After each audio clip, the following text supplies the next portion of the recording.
Jak spędzali sobotnie wieczory chłopi w XVII wieku i po co ta dziura w cerkwi? Skąd wzięły się nagrobki i krzyże w tym tajemniczym lesie i skąd wypływa te cudowne źródełko? Odpowiedzi mamy dla Was w naszym najnowszym filmie o krainie pełnej pięknych pól, dzikich łąk i bukowych lasów.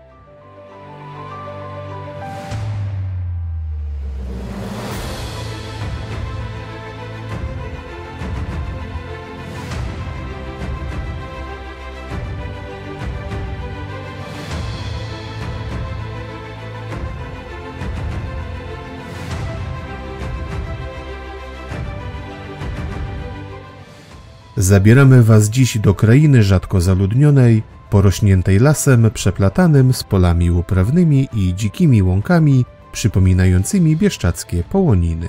Po jej dawnych mieszkańcach wysiedlonych przymusowo po II wojnie światowej pozostały wsie ze śladami fundamentów i zdziczałymi drzewami owocowymi, przydrożne krzyże, drewniane cerkiewki i stare cmentarze. A wszystko to położone w otoczeniu łagodnych, kopulastych wzgórz, porośniętych bukowym lasem. Zapraszamy na wycieczkę po Roztoczu Wschodnim, nazywanym także czasem południowym lub mini Bieszczadami.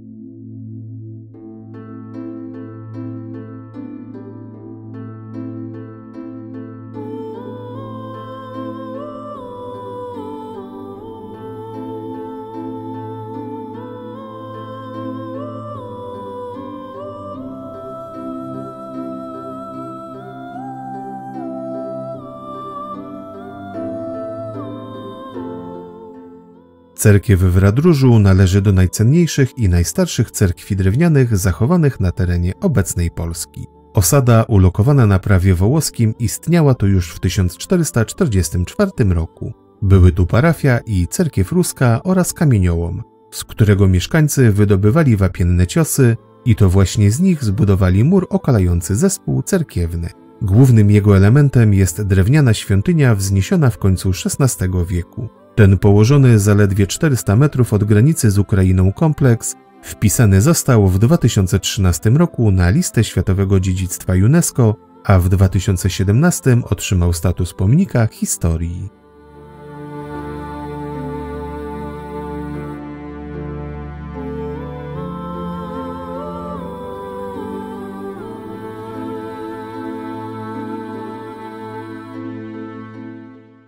Cerkiew pod wezwaniem świętej Paraskewy powstała pod koniec XVI wieku z fundacji posła na Sejm i starosty lubaczowskiego Jana Płazy. Jednak wśród okolicznej ludności bardziej popularna jest legenda o brance tatarskiej, która miała powrócić w rodzinne strony po wielu latach spędzonych na obczyźnie z ogromnym bogactwem.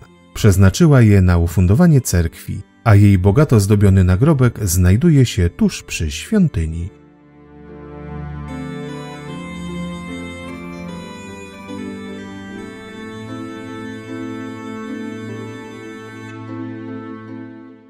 W niespokojnych czasach XVII wieku otoczona wysokim płotem cerkiew, oprócz funkcji religijnych, odgrywała rolę warowni, w której mogli schronić się mieszkańcy podczas najazdów tatarskich. W 1743 roku znajdowała się już w złym stanie i potrzebowała poważnych napraw, które przeprowadzono pod koniec wieku. Zapewne w tym czasie rozebrano pierwotnie istniejącą nad Babińcem dzwonnicę, wznosząc przy okazji nową, wolno stojącą, oraz przebudowano ciągnące się wokół cerkwi i wsparte na słupach soboty. Przed Soborem Watykańskim msze odprawiano tylko do godziny 11, więc żeby zdążyć na sumę, wierni, którzy mieszkali daleko, przychodzili już w sobotę. Tu w podcieniach na zewnątrz cerkwi nocowali. Była wtedy okazja, żeby pogadać i wymienić się wiadomościami, a nocne rozmowy znacznie ułatwiała wcześniejsza wizyta w pobliskiej karczmie.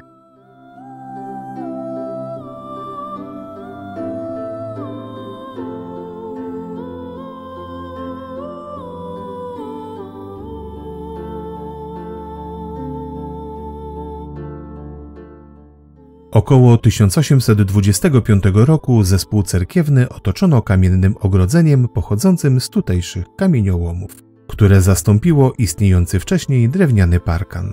Wszechobecny wapień nie znalazł się tu przypadkowo, bo obszar obecnego roztocza był dnem ciepłego morza. Jak głosi historia, w miejscu, gdzie teraz stoi cerkiew, 17 milionów lat temu była rafa koralowa.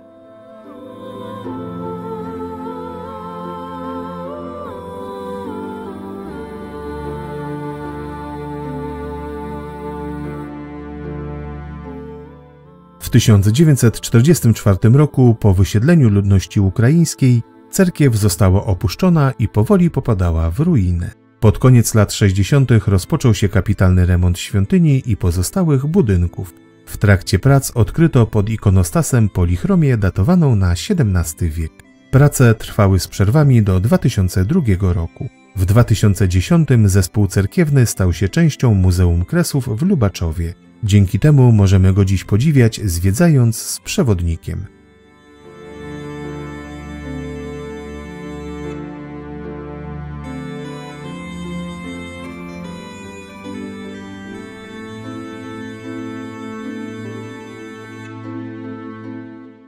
Cerkiew ma typowy trójdzielny układ. Babiniec, nawa i prezbiterium zbudowane na jednej osi. Dziś wewnątrz podziwiać możemy mensy ołtarzy bocznych, ambonę, spore fragmenty cennych polichromii i piękny ikonostas z 58 ikonami autorstwa 3 malarzy. Uwagę przyciąga także potężna dziura w ścianie pomiędzy nawą a prezbiterium. Jej przeznaczenie odkryto przypadkowo podczas wizyty jednej z grup studentów. Gdy młodym ludziom przyszło do głowy coś zaśpiewać, okazało się, że pieśń słychać było w całej okolicy. Taki otwór w drewnianej ścianie sprawia, że wnętrze świątyni działa jak duże pudło rezonansowe.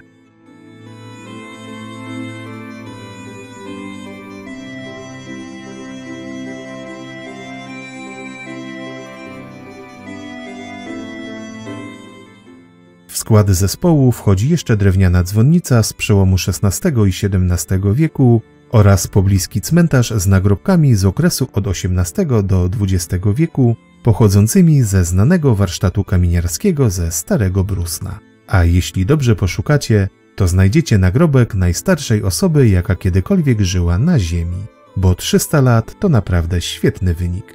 Niestety, tym razem to tylko zwykła pomyłka kamieniarza, a że materiał trwały, to i usunięcie pomyłki trudne. Zostało więc tak, jak wyszło.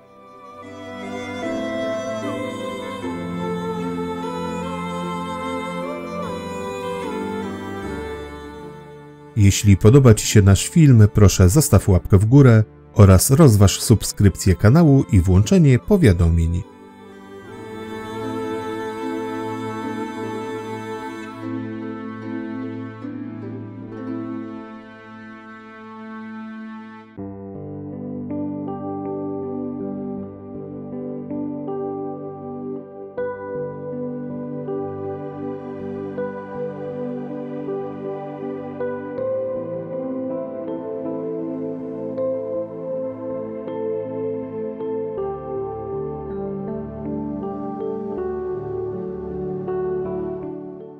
Jak już wspomnieliśmy wcześniej o słynnych kamieniarzach ze Starego Brusna, to warto wybrać się na chwilę do nieistniejącej już wsi i odwiedzić zabytkowy cmentarz. Położenie nekropolii w lesie dodaje temu miejscu uroku, tajemniczości, a także odrobinę magii.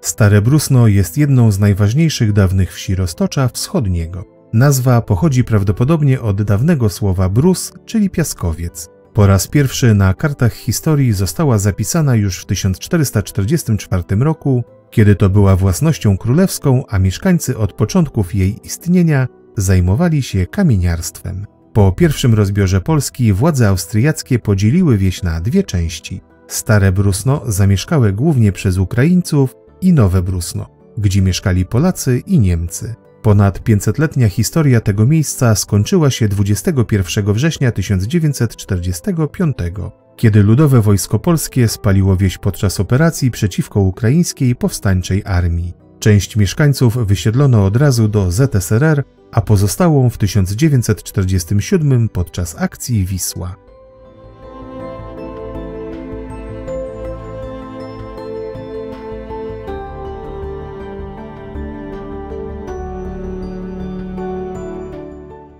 Na porośniętym dziś lasem cmentarzu znajduje się około 300 nagrobków i krzyży wykonanych przez tutejszych, słynnych na całym Podkarpaciu rzemieślników. Tradycje wykonywania kamiennych nagrobków w Starym Bruśnie sięgają XVI wieku. Charakterystycznym motywem pojawiającym się na krzyżach jest ich stylizacja na drewniane, z rzeźbieniami kory, słojami drewna na poprzecznych belkach krzyża oraz oplatającym ramiona bluszczem.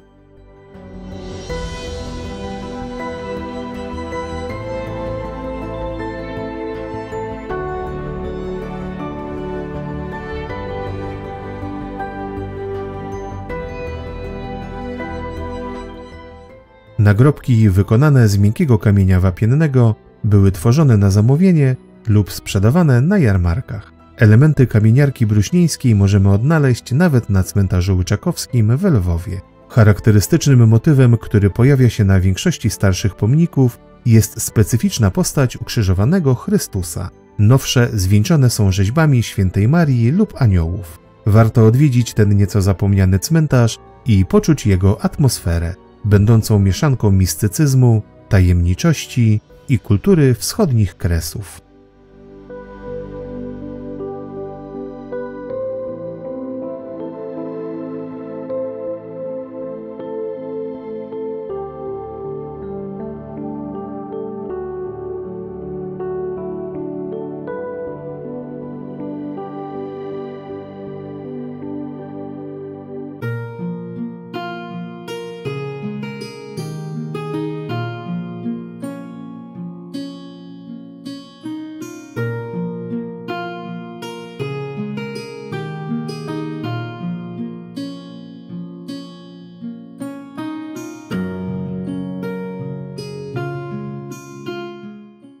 Nowe Brusno, wydzielone przez władze austriackie po pierwszym rozbiorze Polski, uniknęło losu sąsiedniego Starego Brusna dzięki temu, że zamieszkiwała je głównie ludność pochodzenia polskiego i niemieckiego. Zanim jednak doszło do podziału miejscowości, w 1713 roku powstała tu cerkiew pod wezwaniem świętej Paraskewy, zbudowana przez nieznanego bliżej majstra Stefana z Płazowa.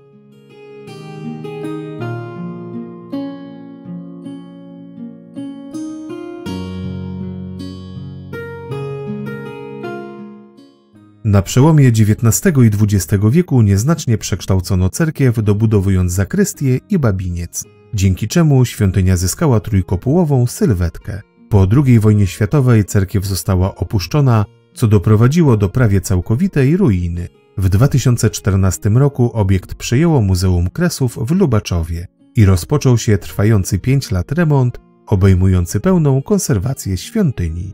Dzięki niemu możemy dziś obejrzeć orientowaną, trójdzielną cerkiew z zakrystią od północy i nieco węższym od nawy babińcem. Niestety w chwili obecnej świątynię można obejrzeć tylko z zewnątrz.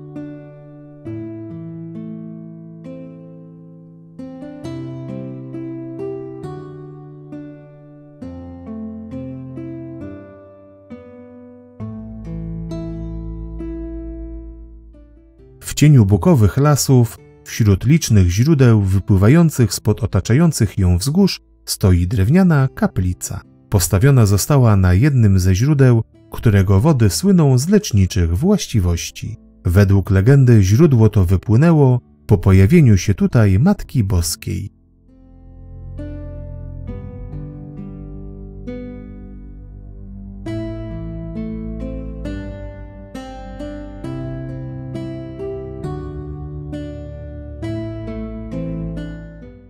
Jak głosi legenda, w 1636 roku nad źródłem w wąwozie trojgu pastuszkom wędrującym po skraju lasu ukazała się Matka Boska. Objawienia powtórzyły się jeszcze dwukrotnie. Pani w białych szatach miała obiecać, że jeśli ludzie będą się szczerze modlić, to nawała wojenna nie dotknie tej ziemi. Postawiono więc drewniany krzyż, przy którym miejscowi mieli zanosić modły. Niepokój w tym czasie wzbudzały wojska Chmielnickiego, które jednak ominęły wieś zgodnie z obietnicą Matki Boskiej.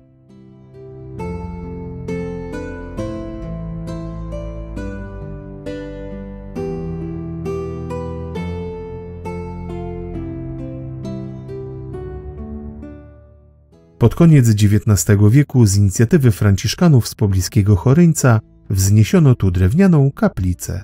Najbardziej rozpoznawalnym elementem ołtarza wewnątrz jest łaskami słynąca figura Matki Bożej Niepokalanego Poczęcia, która została stworzona przez nieznanego bliżej rzeźbiarza w drugiej połowie XVIII wieku. Na środku posadzki znajduje się źródełko, z którego wypływa częściowo zmineralizowana woda, której przypisuje się działanie uzdrawiające, zwłaszcza w chorobach oczu. Dziś kaplica na źródłach jest popularnym miejscem pielgrzymkowym i ciekawą atrakcją turystyczną okolic Nowin Chorynieckich.